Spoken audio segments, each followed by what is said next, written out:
Hey guys, welcome to the Hunter's Highlight Podcast. We're actually sitting here at the Conscious Kitchen with David. See, I want to give you guys just a little introduction real quick, which is David. I met him almost 2 weeks ago. And funny enough, it was serendipitous because I was getting ready to go to the Sweat Lodge, which we haven't spoke on yet. But David was actually just relaxing. He was getting ready to, where were you going that day? I had no plans, man. I was going with the wind, literally. And so we began to just speak because he had a handpan, which if you don't know a handpan, awesome instrument. We began to talk a little bit and I told him I'm about to go to a sweat lodge. And he was like, hey, do you mind if I join? And then that just led us on this journey, which I think we're going to dive into today. But do you have anything that you would like to say before we jump in? I have a lot of stories inside me, man. It was an interesting week or interesting 2 weeks since we met, starting with the sweat lodge. And I'll let you guide. Perfect. Well, first off, the Sweat Lodge, if people don't know what a Sweat Lodge is, it's a Native American ritual where they build almost an igloo, right? And then they allow for you to, I feel like, die to yourself while you're in there because it's pitch black. It's supposed to symbolize the womb, right? So they're bringing hot stones in. You get the smell of all the different herbs in the earth. So it's fire, it's water, it's earth, it's wind, it's all the different aspects of life. And while you're in there, you just get the ability to just be with your own mind because I can't see you. You can't see me, but we both know that we're in there. It's so dark. It's darkness. How I've rarely seen darkness before. Right? Yeah. Pitch black. It's pitch black and it's hot, but it's a different form of hot because it's almost though time, like a sauna, for instance. You go into a sauna, I see you, we're talking, we know how much time is there. So that kind of allows for your brain to use that as comfort. Yeah, of course. Yeah. But in the sweat lodge, you know nothing. Letting go, man. And that was for me the hardest part. I did, so it was 4 rounds. I don't know of how many minutes because there's not a clock. There's a guide / shaman that is in control or that guides you through it. It's with singing and everything. But for me, the hardest part, I got out in the 4th round before the end. I was the only one that got out. What was going through your mind in that moment when you said, man, I have to leave? It was so hot and not knowing the time and because of the darkness, Hunter was sitting next to me and at some point, I just turned around from the group, but it's dark anyway. And I just was in fetal position against the wall. And I was putting my fingers underneath because it was just slightly less hot. And I was like focusing on my fingertip. And then, but I was sure that I'll call her the shaman, the lady. Anika. And I'll call her Anika. That she was next to me. And all of a sudden she says something or she starts singing. And I hear her behind me and my orientation just started swirling. I don't know where I am anymore. And I felt some panic. I just felt I'm not in control. What if I pass out? Will anyone know that I passed out? How dangerous is this? Well, I'm sure it's not really dangerous, but all that went on in my head. So, and then I was like, nah, I'm out. I have to get out. And I wish I stayed longer. If I would have known it's still 2 minutes, which I think it was more or less, big difference. That would makes all the difference. Yeah. But not knowing what's in front of you for me in that moment was excruciating. And I was like, I'm out. It's funny that you say that. Almost 2 years ago, I did a Vipassana. Is that with the 10 hours a day? That's the 10-hour meditations a day. You did that? Yeah, for 10 days. Silence, no eye contact.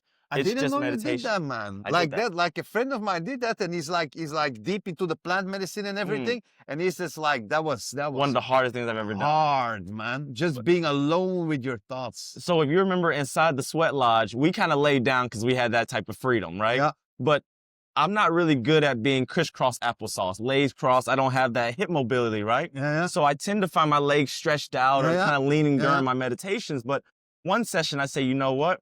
We're going to tap in.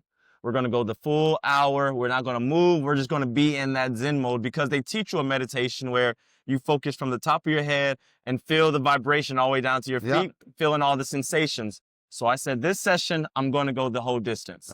So I sit in there for a while and my brain is trying to say, hey, you can't do this. All the reasons for you to stop, but I had dedicated to it. I said, I'm not going to break the moment. Hey, sorry to interrupt you. How do you know it's 1 hour? Because there's not a clock, I understand. There's a clock in the back of the room. There is a clock. Okay. And you have the practitioners in the front who are guiding the experience, right? So I keep my eyes closed. I'm going through it. And after probably, I'll say it felt like 40, 50 minutes, my legs are burning. My ankles are burning. My body is like, we want to give up, but my mind is so David Goggins mode that I'm like, I'm in it. And so my brain and I started negotiating. And it was like, listen, we're going to finish. We're going to finish, Hunter. But can we at least just look at the time? Because that will at least give us that extra motivation to keep it going, right? Of course.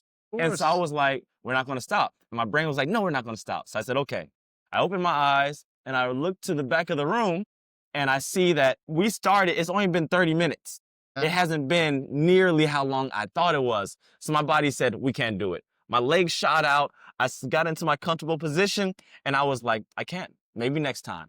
And literally less than a couple of seconds later, dong, dong, the session was over. And I was like, wait, what? And I realized we didn't start at the top of the hour. We started at the half the hour. So because I saw it and my emotions jumped into the front of the situation, logic went out the window. So Can I put this down before it flies away? Oh yeah, thank you. And so I just felt like the biggest failure because I was like, I was so close to the goal line, but because I panicked, I felt the emotions take over. I never reached my goal. And so I live with that moment of a moment of relief can equate to an eternity of regret. Exactly. For me, I have to say, in that, because you remembered me of the same quotes after it, and because I was feeling bad, I was like, I'm a failure, we're human, and these are the type of things we tend to tell ourselves if we don't accomplish something, especially if everybody else did accomplish it. What does that say about me? But there's always new opportunities. Absolutely. There's always room to redeem yourself. Absolutely. And as long as you're willing to try and go for it, like Sweat Lodge, for me, it's unfinished business. I'm gonna go again. Not 4 rounds, but at least 5, and I'm gonna finish them strong. This was my first encounter with the Sweat Lodge, and it's from my perspective, it's not easy. What you tend to find is that the things that your biggest failures are oftentimes sit with you the longest. Yeah. Because since you didn't make it all the way through, that experience you can pull from it later on in life when you also want to say, I can't complete it. Let me tell you in what way the Sweat Lodge helped me.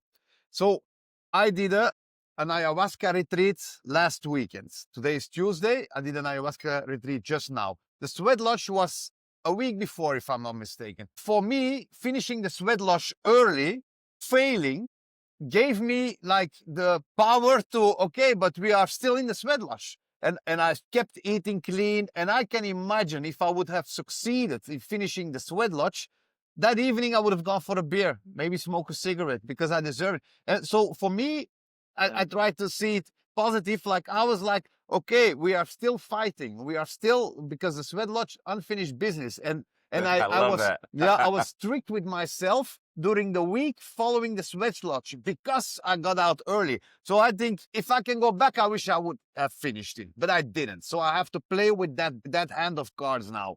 And I play the best way I can, and that's just not give up and continue and look forward to more opportunities. And next time I'm in a situation where I can't, I'm like, remember the Sweat Lodge? Remember the Sweat Lodge. You're gonna do the same thing, and maybe I do the same thing. But then, trying, because it is far outside of the comfort zone. And for me, at least, it was. And you don't have guarantee for success if you step outside of the comfort zone. But the only thing that you can do is that for always stay in the comfort zone, which is a failure in itself, at least to each their own. But that's how I tend to look at it. So yeah, man, that was the Sweat Lodge.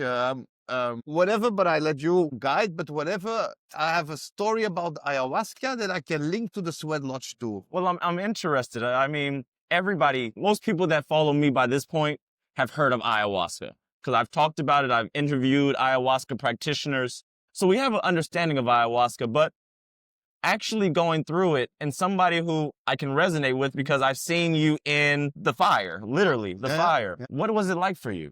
What is ayahuasca like?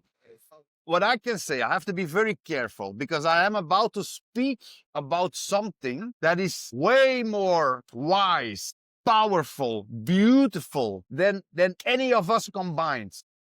So what I will say about ayahuasca, I want to be very clear, is my personal experience. I'm not a shaman. I'm not a scientist or a biologist. I can talk about my experience. So I went to, can I name them? Of The course. organization, I went to Wake Circle in South Africa under the guidance of a shaman called Him J. To make this story too long, I made a reservation. I enrolled in one of their retreats, being the No Tribe Old Eyes retreats, 2 nights, 2 days ayahuasca retreat. I go straight to the experience. The guidance and everything was beautiful. It can be better. So when I take the ayahuasca, the first cup after the ceremony, after the spiritual cleaning, and I have some experience with ayahuasca and psychedelics and other plant medicines before. So, and I go into the real.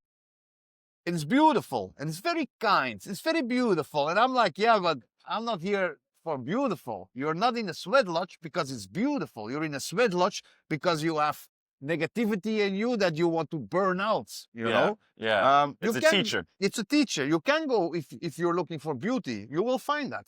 But if you are for Trying to touch into the shadow of yourself, exactly, man, it so can I'm take like, you there. definitely, man, it will take you there and beyond, man. So I take another half, can go deeper, make it hotter. I'll take another More half, stones. man. Bring in grandfather, bring Yeah. in grandmother. Yeah. So, and I feel this is gonna be Heavy one. a heavy one. Minutes later, I'm completely evaporated in what I call heaven, the kingdom.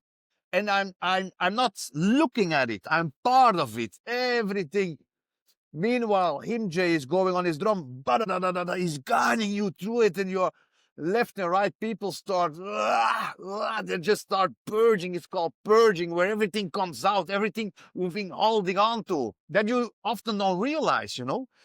And for me, I had nothing to hold on to anymore. I was just falling, and it's beautiful, but too much beauty can be painful. It can become too hot. That which brings you the most pleasure can bring you the most pain. Man, I'm telling you, like if you're in the sun, a beautiful day in the sun, one of the nicest things there is, but if that sun starts burning, there is no shadow. Yeah. And it was for me the biggest. I compared the sweat lodge to the ayahuasca experience, and it is for me the same, except for me in the ayahuasca, you can get out. Like I wanted to get, I was like, sorry, just Let this begging, end. sorry, like it's too much. Two occasions I called the shaman Himje. He kneeled in front of me. He's like, yes, because Wait, so you're living, like you said, I'm now one with heaven. So you're in the metaphysical while also in the physical. Like you understand. yeah. There's always some control you have. Like people that go completely out of control, that's because they allowed themselves. That's what the shaman said, and I experienced some control. Like I was gone. But there are moments where you hear, I'm David, I took ayahuasca. There are moments that you grasp that idea for a second. And I called him, he kneeled in front of me. He's like, what? I said, it's too much, man. My heart was going, kudum, kudum, kudum, kudum, sweat dripping down my face. It's just too much. There is no more clothes, no more beard, no more head. It was just my soul and God, you know. And the divine. Whatever in the divine, whatever God means to you, you know. But try it and find out. And I said, it's too much. But there's nothing he really can do. And that's the thing with the sweat lodge. He can't open it and let you out. Like you are gonna finish, and time doesn't exist anymore, or the concept of time. So in that matter, the sweat lodge helped for me, because I was like, yeah, you're in the sweat lodge and you want to get out, but you have to finish. And at some points, and I'm coming to the end of my ayahuasca experience now, which is, of course, a short version, I would say. I could talk days about what I've been through and seen and childhood trauma. And I saw a light on the left side above me, just a tiny light. And I grabbed it and I was like, I'm not letting go of you anymore, man. Like you guide me out of this. And it became bigger and bigger. And when it was like, it was just first a dot, and then it was this big, and then this big. And when it was this big, I was like, okay, I'm coming out. And so what that was in short is, it was like a lot of trauma that we all have. We all have trauma.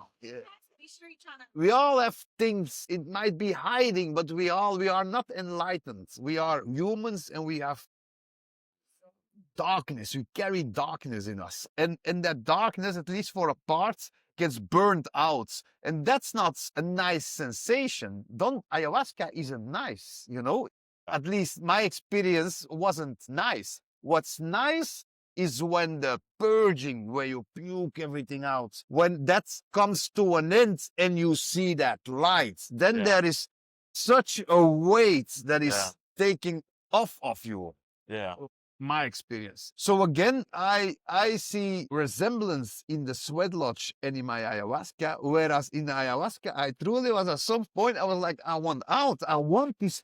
Please stop. But you are in it and you have to go through it. It is done with hiding. It is done with getting out. For me, for the first time in your life, there is no trick. There is no charm. There is no mother or sister. There is no It's just you and your soul. application. There is nothing that can help you. It is only your heart and your belief that you will make it out that helps you. And you will make it out. Whatever you believe, you will make it out on the other side. And then a load has been taken off. But the taking off of the load, like if somebody is unfortunate and gets cancer, taking that cancer out is a painful procedure. But after it's out, there is relief, And I kind of see the same with an ayahuasca retreat. It takes the cancer, the darkness of the soul, it takes it out. And that's not fun. Don't do it if you're looking for fun. If you're looking for a good time, a rave, mushrooms, and beautiful. Do all that stuff, alcohol, whatever is your type of brandy, But ayahuasca is for if you want a more higher way of going through life. But a part that you just said, which is that it's not nice. Very often in this spiritual world, we like to see chaos as the problem. We want to find, like, when you think of a yogi, we see the guy on the mountain with a waterfall behind him, and it's like, I'm in peace. But truly, peace is when you're able to be the yogi inside of the battlefield. When like a girl on my last podcast, we were talking about a heartbreak is not a broken heart, but it's an expanded heart because now it has more room. The things that are the biggest trials and tribulations in your life are those which allows for you to find the most solace. Absolutely. I had a breakup 4 years ago, 2021. It was the heaviest breakup of my life for me. I guess I'm still not completely over it. I don't think I ever come completely over it. The way I, as a person, have grown through that pain, it is, I'm a completely different person. I'm a lot more like, less judgmental and all those things. And I do believe that the biggest lessons are not in times of success, but in times of failure and hardship, Exactly. It's easy to say, I got it all figured out because look at my car or look at, whatever it is, or look at my girlfriend. You see, I got it figured out. But if you crash that car and that girlfriend leaves you, then you start to see who you really are. Maybe I had things wrong. And then if you're gentle enough with yourself, you can maneuver. You have to, because you can't just keep putting bandages on a broken leg. You have to, or putting, I don't know if that's the right expression, but at some point you have to look at the bone of the leg and let that heal. To get to the real issue. Yeah, get to the core of the issue. After a while, for me at least, I realized like something has to change, and like the breakup was a big one for me. I did it 3 years ago. I did it again now. Were big ones for me, but those weren't pleasant experiences. So something that I found worked really well for me inside the Sweat Lodge. Round 1, we start. And I remember I was sitting there and I was thinking, this is hot. I don't know if I'm gonna be able to do 4 rounds of this. And I had a bad headache before we went in. I already had a headache. Really? And so I was like, I don't know if this is the best idea. The night I went drinking the night before. And so I was already kind of dehydrated. I was like, this is probably not the best move. But something that I found works really well in times of high levels of stress is smile and laughing. Yeah. Even when you don't really, like, it's almost fake it until you make it. Yeah. You know, I was in there and like, I was like, yeah, give us more time. This is, Yeah. and it kind of flips the switch from it being a agonizing pain to a pain that you almost find Yeah. joy in. Yeah. So I don't know if that ever works for you, but I know Yeah. that's during the round 3 was hell. But by round 4, Oh, really? round 3, I was like, God damn. Yeah. But I was smiling. I was looking at people going, hey, how you doing? Like making it almost a game because then it becomes a joyful experience. Yeah. That's a great talent if you can do that. I guess, do that to some extent, but at some point, just the panic and uncertainty of me gets the upper hand, and I'm trying to get there, you know, to smile and because even with, you know, I like to think of myself as or I used to, you know, as a tough guy. I go to the gym, you know, I do all these things, you know, and I did MMA too. I got that you do it. So and the tough guy, right? I mean, a beard, bald, you know, what more do you want? In the sweat lodge and in the ayahuasca, it makes me this big. And that's exactly what I need. And not just say it to myself, but experiencing it. Yeah. You know, where I can, like my ego has to shrink. And ego is the enemy, is a famous book. I won't say ego is keeps us alive too, you know. So it's not, but an unhealthy ego is the enemy. And for me, going to that sweat lodge and especially that all you guys stayed in and I have to get out. I'm like, maybe I'm not that guy I always thought I was. Or and for me it helps. It humbles me, you know. Yeah. And it's like doing yoga.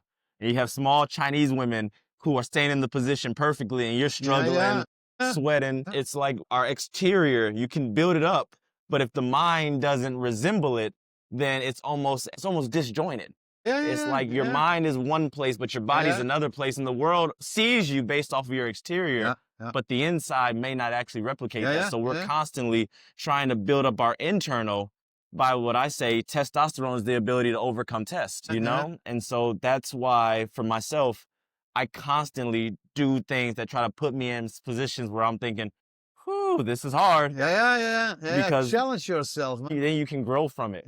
I told you last night I got really profound visions of this wellness retreat that I've been talking about, but now it's finally beginning to actualize into something that I'm saying, okay, this is it. And what I want to do is, I've seen many masculine camps and things where they make you do push-ups or hold plank position, which is great. But I think it needs to be something where you're put in positions that it's hunger. It's how do you interact with people where there's not enough food? Like we might not have any food and then we'll bring in a couple of sandwiches, not enough for everybody. How do you behave when now it's not enough? And you have to either negotiate with this person. You got to decide, am I going to take one for the team and allow this person to eat? Am I going to just, it really allows for you to look at the more mundane aspects of the human existence and see how you behave. Because I find that with a lot of the spirituality stuff, it's all based around love and beauty. But love and beauty is just one half of the conversation. That's yin. What about the yang where hate is equally or sometimes even more powerful than love can be? And if you can direct that hate in the right way, how much can you create? I mean, here in South Africa, they're about to have a gender-based violence protest.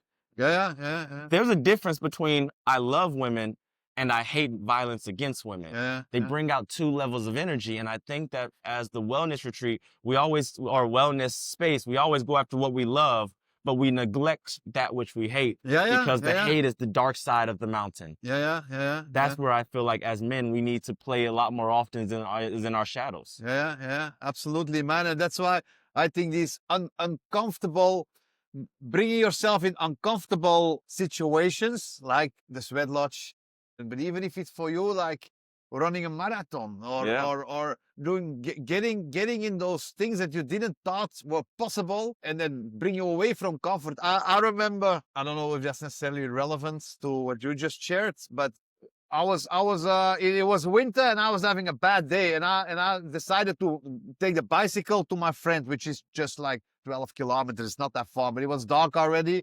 And when I was going there, it started raining like crazy. And I arrived and I never felt better. And he's like, you're crazy, come with the bike. And I said, comfort is the biggest problem we have in this day and Yeah. age.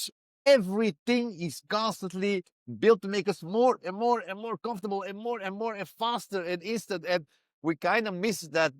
Anti-fragility. Yeah, so we go into a spa, we get a massage, and it's in a jacuzzi, and it's A nice. But little it's, smoothie.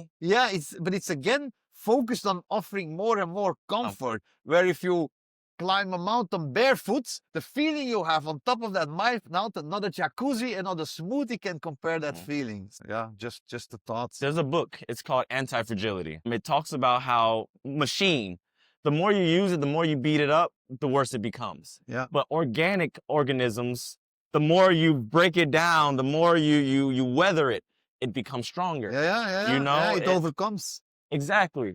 And so we live in a world where we try to get to the finish line as perfect as possible. Yeah. That's not the point. Yeah. We're supposed to break our body down. We're supposed to challenge ourselves. We're supposed to fortify our minds. Yeah.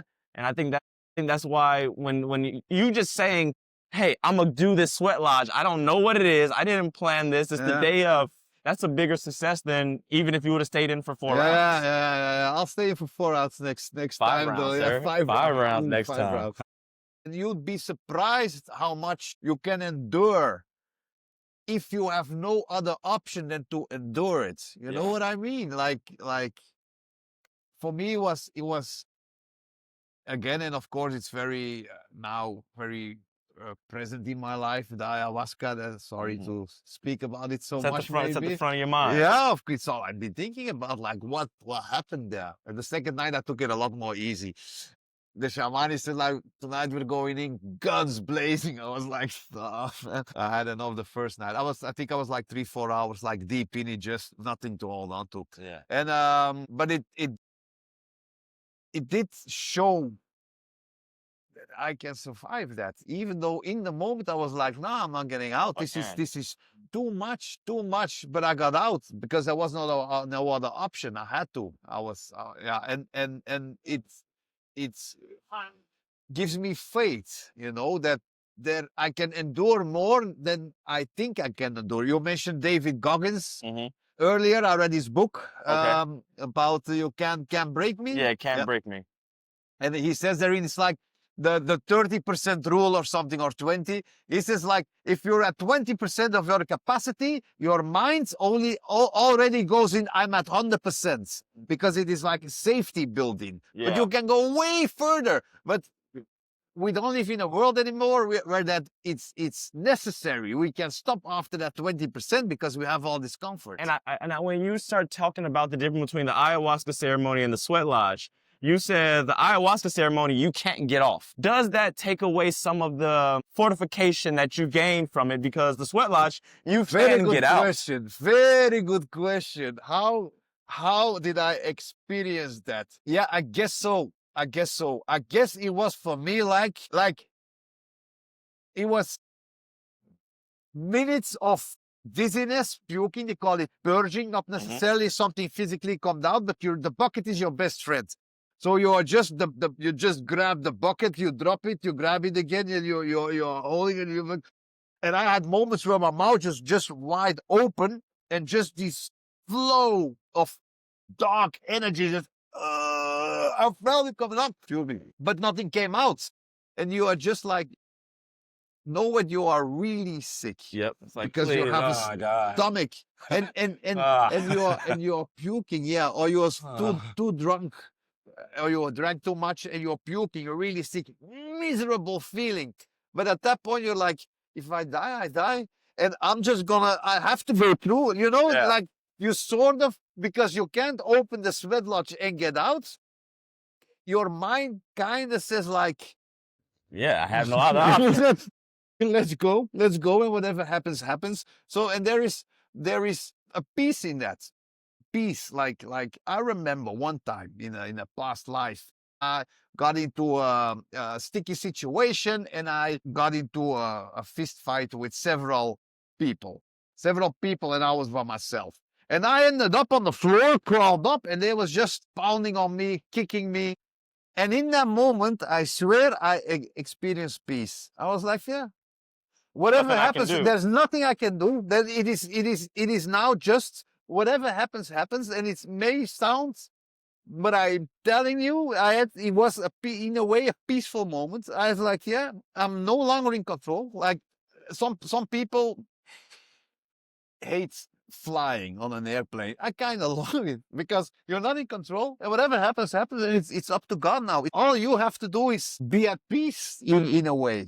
So I do experience easier said than done with, especially with ayahuasca. But to some extent, you're like, yeah, whatever happens, happens. So you're missing out. It seems like a key element in ayahuasca from what I'm hearing, which is control is another battle within the experience because like Vipassana, they say you can't leave. They take your phone, they take all your things. So it's a challenge to leave. But if you really want to leave, you can. And so that's its own fight. When you're laying there, you're going, yeah, this is hard, but I can also leave. And now I got to tell myself not to. With, mushrooms or psychedelics, you totally lose the capacity to leave. And because of that, that's one of the biggest challenges not even on the table.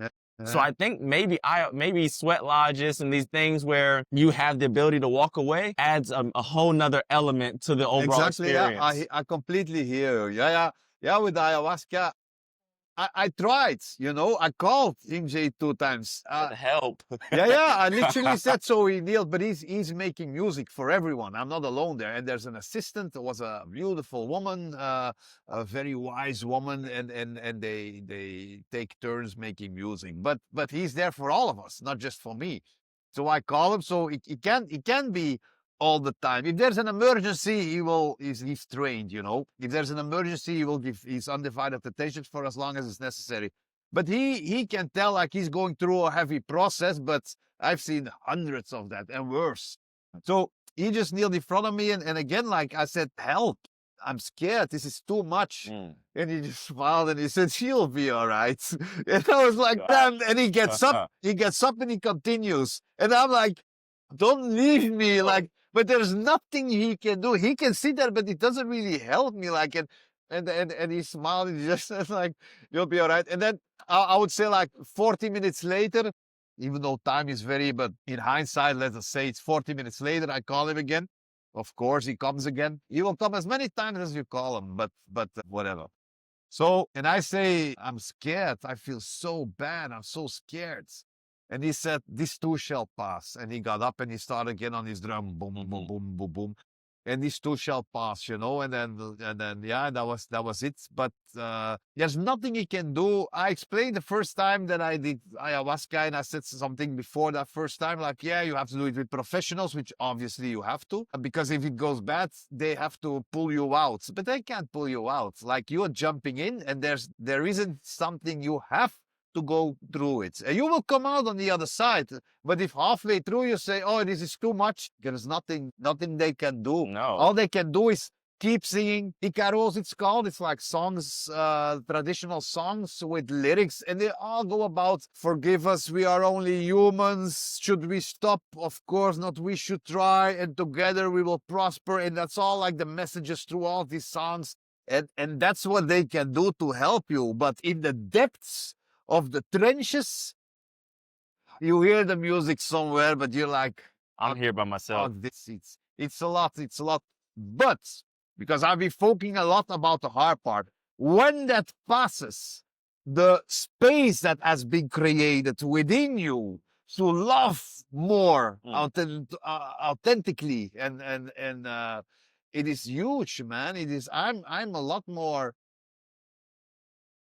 humble in a good way. Like I'm a lot more, we are all trying, and let them try. And it would be before like, "Come on, guy, why are you not, the light is green, give you," and then we're all just trying. We all have so much going on, and you become a lot more patient and kind with yourself and your neighbor. So that's the biggest part. Because the hard part is just a few hours. The relief can last for a lifetime. A lifetime. Yeah. Well, David, thanks for coming on the podcast. Yeah. My pleasure, man. It's my first podcast. Kill it. Yeah. I'm glad. Thank you very much, Hunter. Absolutely. And, can I offer you a smoothie? Oh, well, not first, guys, always Thanks for tapping into the Hunter Tale podcast. We have a very interesting person getting ready to join the team, so expect some great content to come out in the upcoming weeks. While here in South Africa, we're about to go to the next level. Everything else is beautiful. And remember, I do it so you don't have to. All love. Talk to you soon. See you guys.